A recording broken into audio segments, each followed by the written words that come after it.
My talk today is how to put a brand together, because one of the things that mostly with the law firms is that they don't really understand what a brand is.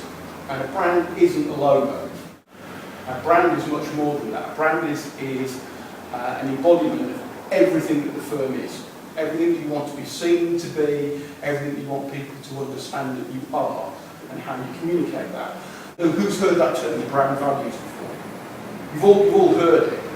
And it's one of the things that people do. They'll tell you to work out your brand values, and you sort of say, well, you know, we're professional, we're honest, we're this, that, and the other.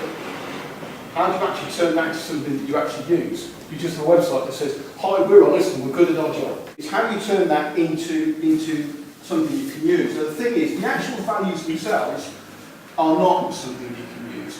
What you're actually looking for is what we call behaviours. Now, a lot of people will say, people buy from people. Okay? That's true up to a point. Any business relationship goes through 4 key stages: awareness, consideration, purchase, and loyalty. Awareness is knowing that you're there. Consideration is if they're looking for whatever that you're doing, you become part of that thought process. Marketing is concerned with the first 2 parts.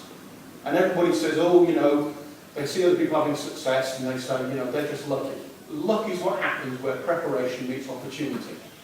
And marketing is about creating opportunity.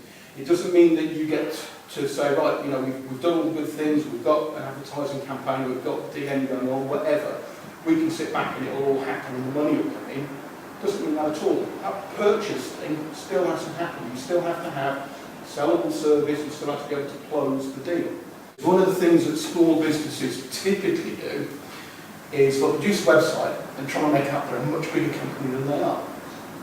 Now, being a small company and a local company can actually be a buying positive, because if somebody wants to go to the market leader, to the big multinational, then that's what they'll do. A lot of companies want to buy from somebody local. You have a better relationship, you have better longevity. You know, how many people have dealt with BT? You ring BT, you never speak to the same person twice. You can actually be an alternative to that. So why try and hide it? Well, you can give a potential customer 100 reasons to buy. Give them one reason why not, and they're out the door. Okay? So your brand should encompass who you are, what you are, and the reasons to buy. And what you're looking for is what's called an emotional selling proposition. And this is particularly important for small businesses, because a lot of you are in service-based businesses. There are lots of people who do what you do. There are people who are bigger than you. You are an alternative to that. Probably the best known brand rivalry that there is are Coke and Pepsi. Now, Coke and Pepsi have done this thing with creating their brand image and translating values into actions, how they actually portray themselves, what they think their customers relate to. Now, you can actually put this into just a couple of words. And I have 2 here. These are actually genuine. One of these is Coke, and one of these is Pepsi. Okay? 3 values, 3 personalities. Behaviours based on each. Okay? Which one is which? A is Coke, B is Pepsi. I would accept B is Pepsi. Yeah, I'd say B is Coke and Pepsi. Yeah? Yeah, B is Coke, Pepsi. Yeah. Nothing to do with the drink or what the drink tastes like.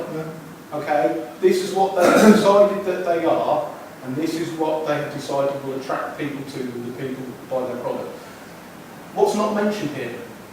What the thing tastes like? The fact that it's a drink in the first place. If you're thirsty, have a drink. Now, how this relates to the internet, which is the biggest marketing tool of the moment, is push versus pull. There are essentially 2 sorts of marketing: push and pull. Push is when I will try to make somebody believe that they need something and what I have to sell is what they want. Pull is when somebody wants something and they're out there looking for it. One is a much easier proposition than the other, quite clearly, because you don't have to create a demand for it. And that's one of the reasons why traditional marketing got very excited by the internet, because people on the internet who are looking for your services are what they say in marketing terms is a qualified lead. They're actually there to buy. So the first thing you've got to do is make sure that you're found by them. So that's where search engine optimization comes in, manipulating Google, so that the buyer who's actually looking for the service that you offer can actually find you. And in terms of that stage use of a business relationship, that's awareness that you're there. Your brand, being the totality of what you do, should be able to represent you when you're not there to do it yourself. In an ideal world, anybody who's interested in your services, you should have the opportunity to chat to them, explain what you do, and put yourself forward. The reality of the world is it's not like that. We don't quite live in a 24-hour culture in the UK, but people will look for things on their own basis, in their own time, 24 hours a day or whatever. If they find your website should be capable, to some extent, of doing the job that you would do if you were there, so that when they feel like they can go forward with the inquiry. So what your website, for most of you in a service-based business, will generate is a phone call or an email saying you'd like to chat. It doesn't necessarily go straight to being in order. You don't get to take time off from your business just by getting this right. But by being a representation of who you are and what you are, your website should be able to move that forward. And one of the things that is important to have on a website then is influence and quality decision. Now, marketing loves buzzwords for things because we try to get people to think of things in a slightly different way. And one of the phrases that was used during the 42nd thing, which is one that I use quite a lot, is Einstein's definition of insanity. Doing the same thing again and again, expecting a different result. And a lot of people who want more business, want to do this, want to do that with their business, but at the same time don't want to do anything they've not done before. And it's slightly mad. But this is the way people buy. You know, people don't like change. The biggest barrier to selling is getting people to change what they're doing, even when they're not terribly happy with it. Okay, so this is why the internet is terribly important, because it sits out there, it should be working for you all of the time while you're getting on with running your business. It's a level of background activity, if you get it right, that on a budget you couldn't possibly afford on any other basis. That's why the internet has taken over as much as it has.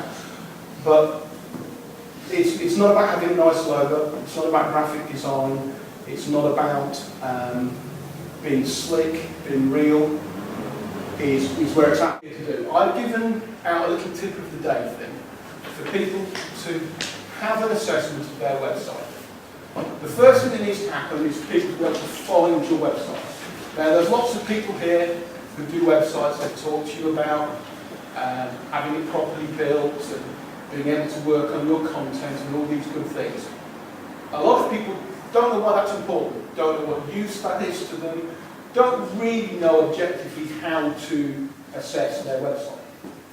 Everybody who has a company website should have a Google Web Tools account. Now, Google gives you free information. And on a Google Web Tools account, it will tell you how your site is working. So, not just how many people have been to it, but whether they've clicked on a link that didn't work. One of the really nice things it does is it will read your site and give you a list of the keywords that it reads from your site. Although it's not the biggest factor in how Google ranks your site anymore, because Google keeps changing things, moving things around to keep the game fresh, it's still quite key in how a lot of other things work. This is something anybody can do, it's free, it doesn't cost you anything. There's also lots of good tutorials attached to this. And then when somebody starts talking about a website, talking about why content is key, you'll start to understand it. It's written in very plain English. And one of the things I'd like everyone to take away from this, go away and actually have a look at what your website is doing on the internet, because if what comes up isn't what somebody would type into Google to find you, your website is not working for you. Thank you very much.